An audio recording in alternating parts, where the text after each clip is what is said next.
तो कहानी की शुरुआत होती है आर्कटिक ओशन को दिखाते हुए, जहां जूलिया और ऑस्कर पानी में सोनार डिवाइस इंस्टॉल कर कुछ एक्सपेरिमेंट कर रहे थे कि तभी ऑस्कर के पास एक इमरजेंसी कॉल आता है, जिसमें उसे तूफान के आने की चेतावनी दी जाती है और जितनी जल्दी हो सके यहाँ से निकलने के लिए कहा जाता है। इधर दूसरी तरफ हम एक रशियन सबमरीन को देखते हैं जो दूर से आने वाली हाई इंटेंसिटी नॉइस को डिटेक्ट कर रही थी कि तभी उन्हें समुद्र का लेवल धीरे धीरे ऊपर की तरफ उठता हुआ दिखाई देता है, जिसे देख टीम काफी हैरान रह जाती है। वहीं जूलिया के स्कैनर्स भी अब गलत रीडिंग बताने लगते हैं और कैंप के आसपास की बर्फ टूटना शुरू हो जाती है। ये देख ऑस्कर जूलिया के पास आकर उसे जल्दी से यहाँ से चलने के लिए कहता है, क्योंकि उनके पास अब टाइम नहीं बचा था। लेकिन जूलिया जाने से पहले अपना एक्सपेरिमेंट पूरा करना चाहती थी। बिगड़ते मौसम को देख वो ऑस्कर की बात मानकर उसकी स्नोमोबाइल पर बैठ जाती है और दोनों यहाँ से निकलने लगते हैं। इधर बर्फ का टूटना उनकी सोच से भी ज्यादा तेज था। सबमरीन में अब टीम को पता चलता है कि जो आवाजें उन्हें सुनाई दे रही थी वो असल में समुद्र की लहरों की नहीं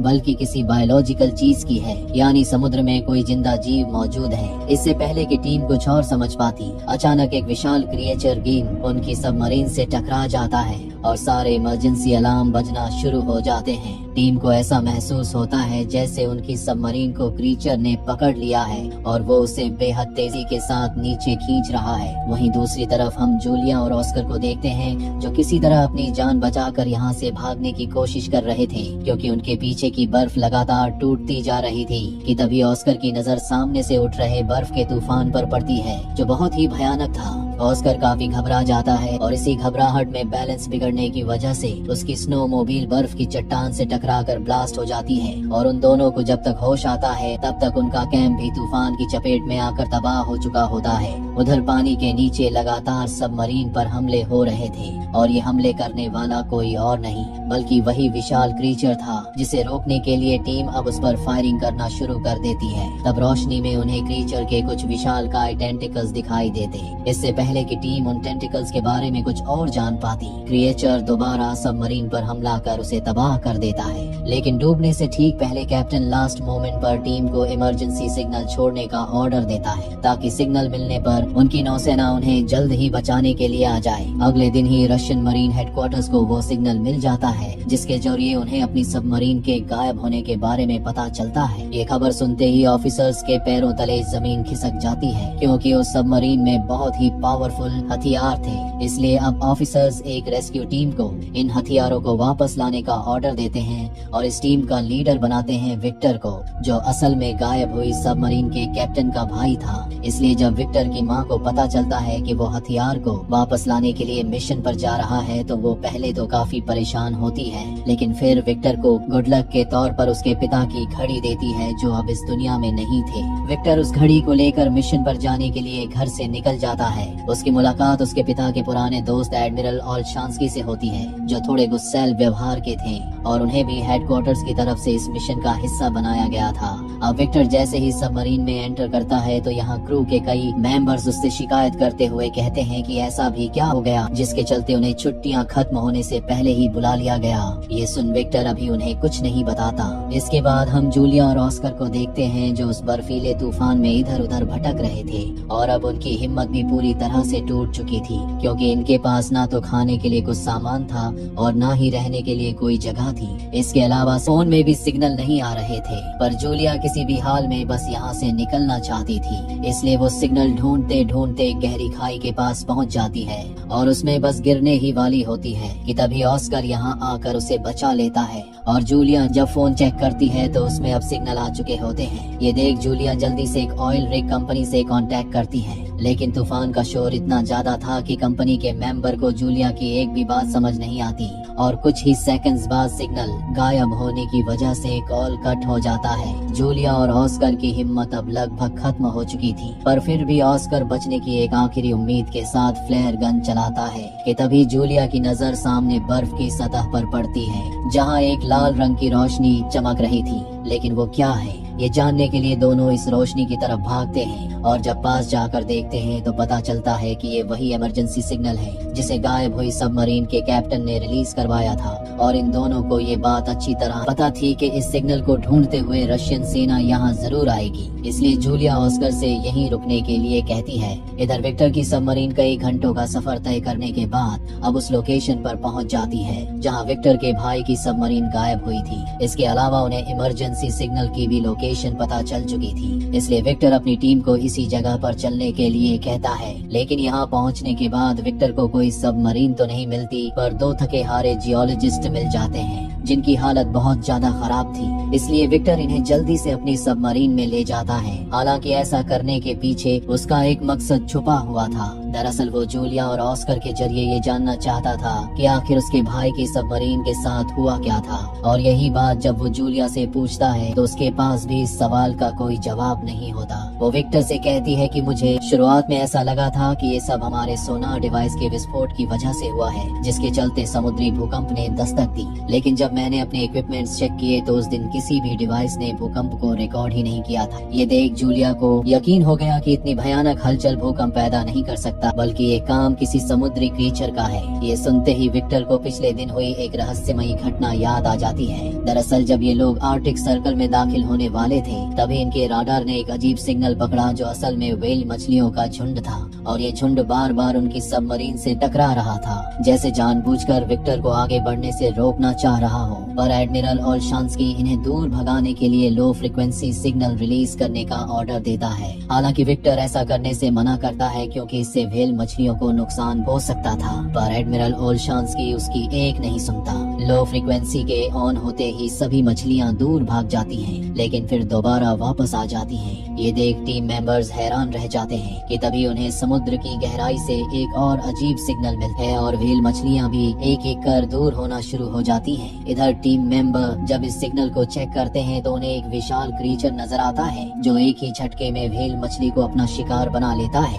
और फिर इनकी सबमरीन की तरफ बढ़ने लगता है। इसीलिए एडमिरल ओल्शांस्की उस पर हमला करने का ऑर्डर देते हैं, लेकिन विक्टर उन्हें ये कहते हुए रोक देता है कि हम ऐसे किसी पर हमला नहीं कर सकते। इसके बाद वो सबमरीन को पास की ही एक बर्फीली दरार में ले जाने को कहता है, क्योंकि उसे यकीन था कि इतना बड़ा क्रिएचर इस तंग दरार में नहीं घुस पाएगा।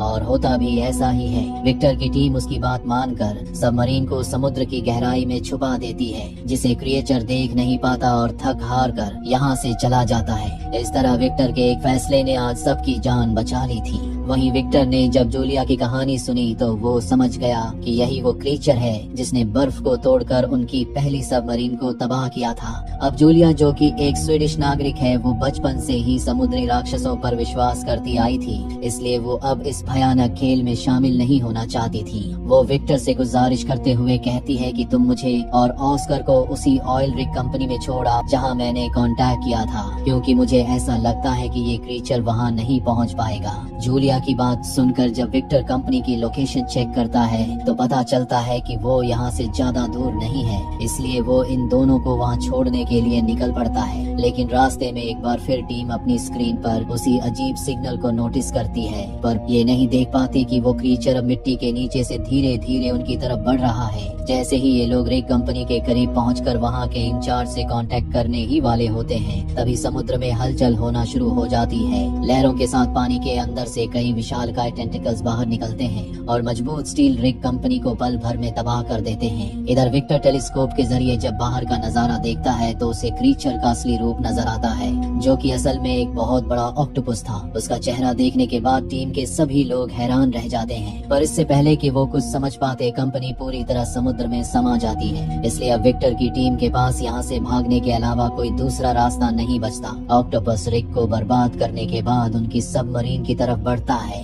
ये देख एडमिरल ओल्शांस्की गुस्से में कमान अपने हाथ में ले लेता है और टीम को 2 टॉर्पीडो फायर करने का ऑर्डर देता है, लेकिन कोई फायदा नहीं होता क्योंकि ऑक्टोपस अभी भी जिंदा था, जो हमले की वजह से अब और भी ज्यादा गुस्से में आ गया था। वो तेजी से इनकी सबमरीन की ओर बढ़ने लगता है। ये देख एडमिरल ओल्शांस्की काफी डर जाते हैं और कमान दोबारा विक्टर को सौंप देते हैं। कमान हाथ में आते ही विक्टर फौरन सबमरीन को दूसरी दिशा में मोड़ने का आदेश देता है। इस तरह ये ऑक्टोपस के हमले से तो बच जाते हैं, लेकिन लेकिन एक टेंटिकल इनकी सबमरीन से टकरा जाता है, जिस वजह से सबमरीन के पार्ट्स डैमेज हो जाते हैं और वो समुद्र में डूबने लगती है। इसके बाद हम देखते हैं कि ऑक्टोपस ने इन पर दोबारा हमला कर दिया है, जिसके चलते अब टॉर्पीडो रूम में भी आग लग गई है और फिर उसमें करीब 7 लोग फंस जाते हैं कि तभी ऑक्टोपस एक और हमला कर सबमरीन को नीचे डुबाने की कोशिश करने लगता है और इन्हें चारों तरफ से घेर लेता है। ये देख विक्टर सभी टीम मेंबर्स को साइलेंट मोड में रहने के लिए कहता है, क्योंकि समुद्री जीव अक्सर आवाज से अट्रैक्ट होते हैं। इसलिए विक्टर सभी को शांत रहने का ऑर्डर देता है और आग बुझाने के काम को भी रुकवा देता है, जिस वजह से टॉर्पीडो रूम में कार्बन मोनोऑक्साइड बढ़ने लगती है। लेकिन विक्टर का प्लान कामयाब हो जाता है। क्रैकन को जब कोई आवाज सुनाई नहीं देती तो वो वहाँ से चला जाता है और उसके जाते ही टॉर्पीडो रूम में से घायल लोगों को बाहर निकालकर उनका इलाज शुरू किया जाता है, जिसमें ऑस्कर और जूलिया भी विक्टर की हेल्प करते हैं और क्रू का भरोसा जीत लेते हैं। बाद में जूलिया विक्टर को क्रैकन के बारे में बताते हुए कहती है कि कहानियों के अनुसार क्रैकन सालों तक सोते हैं, पर जूलिया के धमाकों ने शायद उसे गहरी नींद से जगा दिया है, इसलिए वो अब इन लोगों से बदला लेना चाहता है। अगर हमें जिंदा रहना है तो सोनार को बंद करना होगा। इसके आगे वो ये भी बताती है कि ऑक्टोपस शिकार करने के बाद उसे गुफा में खींच कर ले जाते हैं, जिसका मतलब ये था कि विक्टर के भाई की सबमरीन भी जूलिया के पुराने कैंप के पास ही होनी चाहिए। अभी ये लोग बात कर ही रहे थे, तभी एक ऑफिसर को साइलेंट मोड के दौरान की गई एक रिकॉर्डिंग से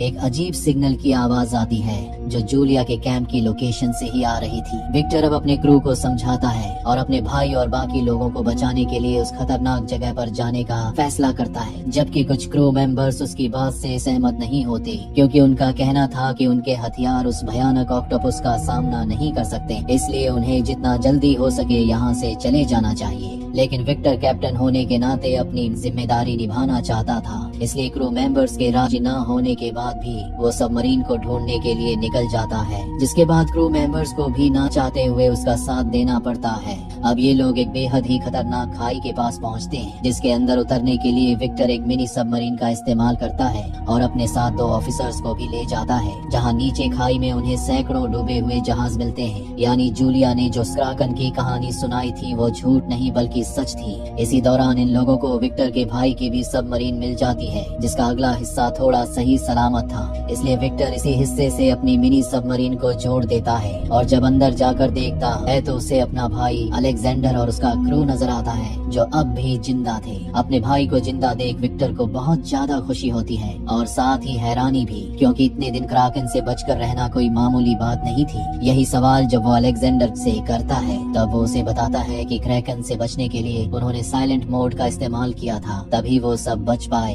अब चूंकि मिनी सबमरीन में जगह कम थी, इसलिए विक्टर 2 राउंड में क्रू मेंबर्स को यहाँ से निकालने का फैसला करता है और पहले राउंड में एक टीम को सबमरीन में बैठा कर रवाना कर देता है, जबकि वो खुद अपने भाई के साथ यहीं रुकता है। लेकिन जैसे ही ये टीम आधे रास्ते पर पहुंचती है तो हम देखते हैं कि क्रैकन फिर से जाग गया है। इधर विक्टर और अलेक्जेंडर उन खास मिसाइल्स को एक्टिवेट करने की कोशिश करते हैं और काफी मशक्कत के बाद जब कंप्यूटर ऑन होता है तब मिसाइल एक्टिवेट हो जाती है। उसी वक्त क्रैकन भी मेन सबमरीन पर हमला करने ही वाला होता है कि तभी मिनी सबमरीन से एक ट्रैकर गलती से स्टार्ट हो जाता है, जिसकी आवाजों से अट्रैक्ट होकर क्रैकन उसकी तरफ चल देता है। इधर एडमिरल ऑलशांस्की मौके का फायदा उठाकर मेन सबमरीन को अब समुद्र के ऊपर ले जाने का ऑर्डर देता है, जबकि विक्टर और अलेक्जेंडर मिसाइल में कोड डालकर उन्हें ऑन कर देते हैं। लेकिन तब तक क्रैकन उनके करीब पहुंच चुका था। अब उसके टेंटिकल्स विक्टर की सबमरीन को जकड़ने लगते हैं। ये देख मरने से पहले दोनों भाई रेडियो के जरिए एक दूसरे से बात करते हैं और अपनी गलतियों के लिए माफी मांगते हैं, लेकिन ये अब भी हिम्मत नहीं हारते